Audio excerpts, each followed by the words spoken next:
ماں باپ کی اہمیت اور نماز روزے کے معاملات کیسے کیا ہیں۔ اللہ کی نبی کی خدمت میں ایک صاحبہ، ایک خاتون دوڑی آئیں، گھبرائی ہوئی، پریشان بالکل۔ یا رسول اللہ، میرے شوہر کا نام علقمہ ہے، نماز روزے کا پابند ہے، نیک انسان ہے، لوگوں سے اچھے سے بات کرتا ہے، لیکن اس وقت بہت شدت کی تکلیف میں ہے۔ اے اللہ کے نبی، اس کی تکلیفیں دیکھی نہیں جا رہی ہیں، تیماردار ہر طرح سے کوشش کر رہے ہیں، زبان پہ کلمہ بھی نہیں آ رہا ہے، روح بھی نہیں نکل رہی ہے اور راحت بھی نہیں مل رہی ہے۔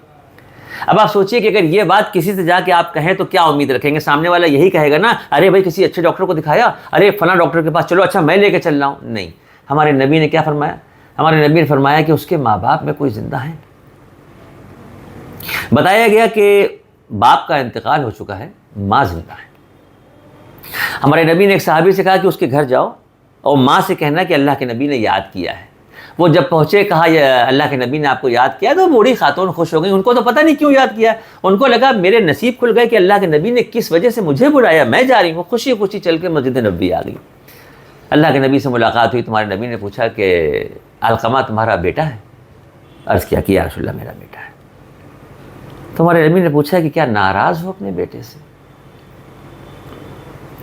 وہ بوڑھی عورت نے کہا کہ اللہ کے نبی، اس نے مجھے بہت تکلیفیں پہنچائی،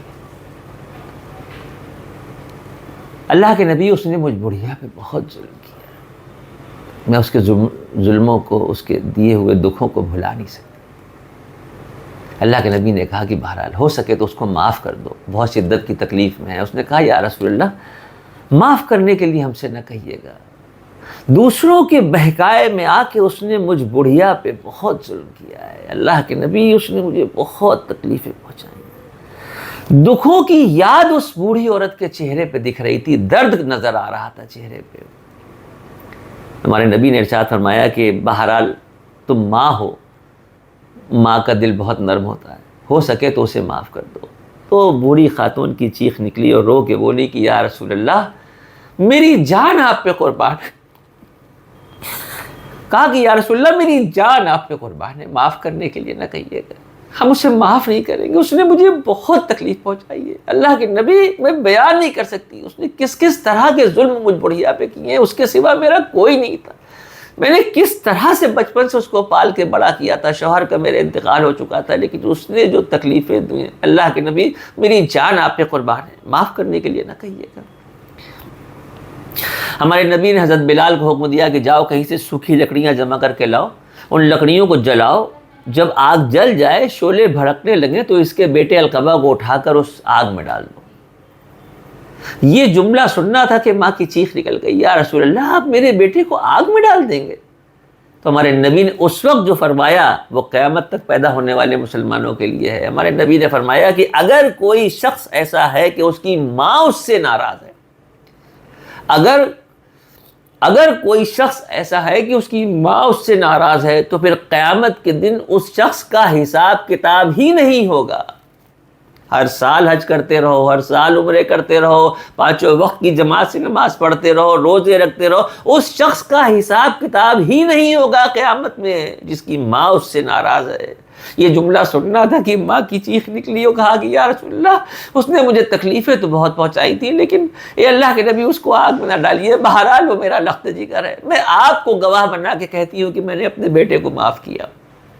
اس بوڑھی خاتون کے زبان سے یہ جملے نکلے تھے کہ میں آپ کو گواہ بنا کے کہتی ہوں کہ میں نے اپنے بیٹے کو معاف کیا۔ تو اللہ کے نبی نے حضرت بلال کو حکم دیا کہ جا کے دیکھو کہ علقمہ کا کیا حال ہے۔ وہ گئے تو واپس آئے، کہتے ہیں کہ یا رسول اللہ، تیماردار بتا رہے تھے کہ کچھ لمحے پہلے اچانک اس کی زبان پہ کلمہ جاری ہوا اور اس کی روح پرواز کر گئی۔ تو یہ بہت اہم بتانے والی بات ہے کہ نماز روزے کی پابندی کے ساتھ ساتھ، تمام نیک کام کرنے کے ساتھ ساتھ، گھر کے اندر جو معاملات ہیں، جو ماں باپ کے ساتھ سلوک ہیں، جن کے چلے گئے دنیا سے، ان کے دل سے پوچھیے، لیکن جن کے ہیں وہ اپنی عاقبت سنبھال لیں۔ اگر ماں خفا ہے تو جا کے آج ہی قدموں پہ گر جائیں، معافی مانگ لیں، سر رکھ دیں پیروں کے اوپر کہ امی ہمیں معاف کر دیجئے، کیونکہ اگر ماں نہیں معاف کرے گی تو اللہ نہیں معاف کرے گا۔ بہت اہم حدیث ہے، یہ بہت اہم واقعہ ہے۔ جہاں تک ہو سکے ان نوجوانوں تک یہ ویڈیو پہنچ جائے جن کے گھر میں ابھی والدین ہیں اور بے حرمتی کا شکار ہو رہے ہیں۔ السلام علیکم ورحمۃ اللہ وبرکاتہ۔